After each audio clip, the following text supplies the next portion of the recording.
Assalomu alaykum. Bugungi ko'radigan 3 ta masalamiz juda ko'p attestatsiya imtihonlarida tushadi va bunda ko'pchilik ustozlarimiz xato javobni belgilab chiqishadi.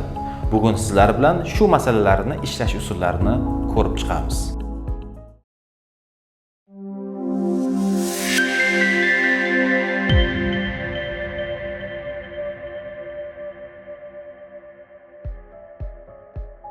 Demak, birinchi masalamiz Lotrixga doir bo'lib, buni asosan jinsiz va jinsiy ko'payishdan masalalar beriladi.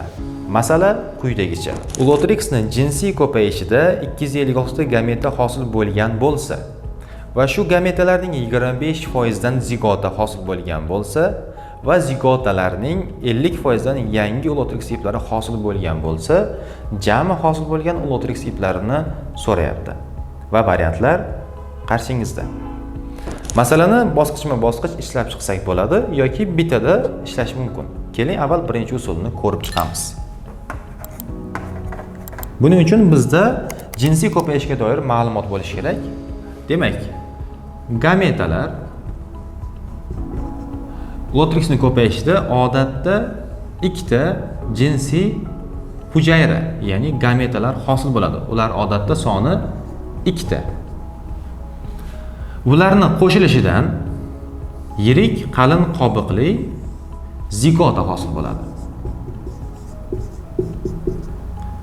Demak, ikkita gametalar qo'shilsa, bitta zigota hosil bo'ladi. Va zigotalar vaqt o'tgandan keyin yangi Lotrix iplariga aylanadi. Odatda bitta zigotadan yangi yosh iplar soni 4 dona bo'ladi. Demak, ikkita gameta odatda bitta zigota, ulardan esa 4 ta yosh ip hosil bo'ladi. Masalamizda 256 ta gameta berilgan. Avvalambor bulardan qancha zigota hosil bo'lishini ko'rib olaylik. Ikkitada bitta hosil bo'lsa, 256 da qancha? Demak, 128 ta zigota hosil bo'ladi. Ammo bularning barchasi yosh ip hosil qilmagan. Aytishi bo'yicha gametalarni odatda 25% ekan. Demak, avvalambor buni 25% ni hisoblab olishim kerak. Buni 100% deyman. 25% qancha? Demak, bundan 4 marta kichik son 64 chiqadi. Demak, 256 dan 128 ta hosil bo'lmagan. Bu yo'q. Aksincha 25% qolgan, ya'ni 64 dona qolgan, ulardan keyin zigota hosil bo'lgan. Demak, 64 dan qancha desam, 32 ta. Bu haqiqiy hosil bo'lgan zigotalar. Va masalada aytayapti, zigotalarning 50% yosh ip hosil qilgan. Demak, yosh ipni barcha zigotalar ham hosil qilmagan. Bunda ham 32 100% deyman. 50% ham qancha? Javob 16 bo'ladi. Ana endi har bir zigotadan qancha yosh ip hosil bo'lishini mana bu yerda aytib ketdim. Bitta zigotadan 4 ta yosh ip hosil bo'lsa, 16 dan qancha? 16 ko'paytirilgan 4. Ya'ni 64 ta hosil bo'ladi. Demak, 256 ta gametani 25% dan va ular hosil qilgan zigotani 50% dan 64 dona yosh ip hosil bo'lar ekan. Va bu variantlarda A javobga to'g'ri kelyapti. Masala tushunarli bo'ldi degan umiddaman. Ana endi navbatdagi masalaga o'tamiz. Navbatdagi masalada aynan shu Lotrixning ko'payishiga doir, ammo bu masalada ishlanish pastdan tepaga qarab ketiladi. Ya'ni avvalgi masalada ko'rdik, bizga gametalarni bergan va oxirida yosh iplarni so'ragan. Ana endi bizga yosh iplarni beradi va ulardan sekin-asta dastlabki gametalar sonini aniqlashimiz kerak. Masala quyidagicha. Agar Lotrixning jinsiy ko'payish natijasida 8 dona Lotrix ipi hosil bo'lgan bo'lsa, demak, endi bizda Lotrix iplari soni 8 ta. Pastdan tepaga qarab chiqamiz. Davomida aytayapti, 8 ta Lotrix ipi hosil bo'lgan bo'lsa, Lotrix ipini hosil qilgan zigotalar soni, demak, avvalambor zigotalar topib olishim kerak. bitta zigota 4 ta yosh ip hosil qiladi dedik. Endi bizda 8 ta bor. Demak, zigotalar soni 2 dona. Ammo bu jami zigotalar emas. Masala bo'yicha umumiy zigotalarning 50% deb aytilgan. Demak, jami zigotalarning 50% ikkitaga to'g'ri kelyapti. Jamiz qancha desak 100% deymiz. Shunda 4 ta bo'ladi. Demak, bizda jami zigotalar 4 dona. Ana endi tepaga chiqamiz. Demak, 2 dona gameta bo'lganda undan 1 dona zigota hosil bo'lardi. Bizda zigotalar soni 4 ta. Tepaga chiqsak 2 marta oshadi. 8 ta gameta bo'lgan. Masala sharti bo'yicha bu gametalar umumiy gametalarning 25% ga to'g'ri kelyapti. Jamiz qancha? Demak, 100%. 25 100 ga, ya'ni 4 marta oshganda 8 ham 4 marta oshadi. Shunda 32 ta. Demak, masalaning mohiyati bo'yicha dastlab 32 ta gameta bo'lgan, ularni 25% dan 4 ta zigota, ularni 50% dan 8 ta yosh ip hosil bo'lgan. Umumiy holatda to'g'ri javob C javobga to'g'ri kelyapti. Demak, masalamiz to'g'ri javobi C. Masalamiz tushunarli bo'ldi degan umiddaman. Demak, navbatdagi masalamiz Lotrixning ham jinsiy, ham jinsiz ko'payishiga doir masala hisoblanadi. Hozirgi masalamizda biz jinsiy ko'payish haqida gaplashdik. Demak, jinsiz ko'payish haqida ham biroz gaplashamiz. Bu yerda jinsiy ko'payish edi.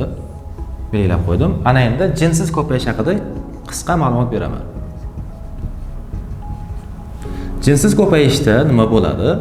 Lotrixni tana hujayralari yoki tanlomidagi hujayralar bo'linib ko'payib, alohida jinsiz hujayra, ya'ni bu hujayraning nomi zoosporalar deb ataladi. Demak, zoosporalar.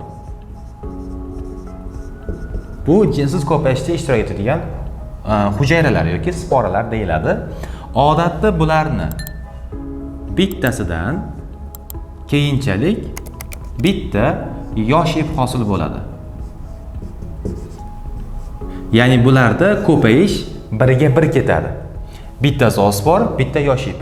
Faqat bu zoosporani bitta xususiyati bor. Bularni atrofida, ya'ni zoosporni tasavvur qiladigan bo'lsangiz, mana buni atrofida xivchillari bo'ladi va bu xivchillar odatda har birida 4 dona bo'ladi. Ya'ni bu 4 xivchilli. Biz jinsiz ko'payayotganda 4 xivchilli hujayra desak, zoosporani tushunamiz. Jinsiy ko'payayotganda ham mana bu gametalarda xivchillar bor edi. E'tibor bergan bo'lsangiz, har biriga 2 tadan chizdim.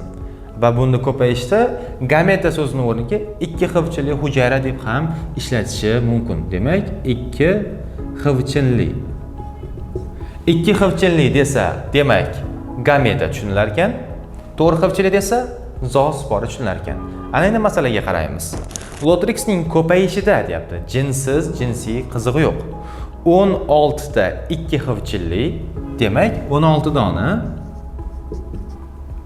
2 xivchilli. Va davomida aytayapti 8 ta 4 xivchilli.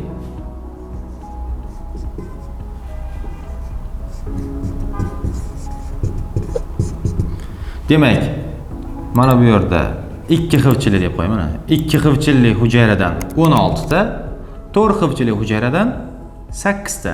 Bu nima degani? 2 xivchilli hujayra bu gameta, demak bu gameta deb yozib qo'yaman mana bu. Bu yerda jinsiy ko'payish bo'lyapti. 8 ta 4 xivchilli hujayra esa mana bu yerdagi zoospora. Endi bulardan qancha hosil bo'ladi? Shuni ko'rib chiqamiz. 16 ta 2 xivchilli hujayra, ya'ni gametadan odatda qancha yosh ip hosil bo'ladi? Bu yerda biz berib ketganmiz, ikkitasidan 4 ta hosil bo'lardi, ya'ni 2 barobar oshyapti. Bizda bunaqadan 16 ta bor. Demak, ikkitamdan 4 ta hosil bo'lsa, ayni buni tushiraman. 16 tadan qancha oshirsak 32 ta bo'ladi. Demak, ikki xivchili hujayra yoki gametadan jami 32 ta hosil bo'lyapti. Endi masalan ikkinchi tomoniga o'tamiz. Ya'ni 4 xivchili hujayra. Bu zoospora deb aytdik. Zoosporalarning har biridan bir dona, ya'ni bittasidan bitta hosil bo'ladi. Bizda bundan 8 ta bor. Bittadan bitta bo'lsa, 8 tadan albatta 8 ta bo'ladi.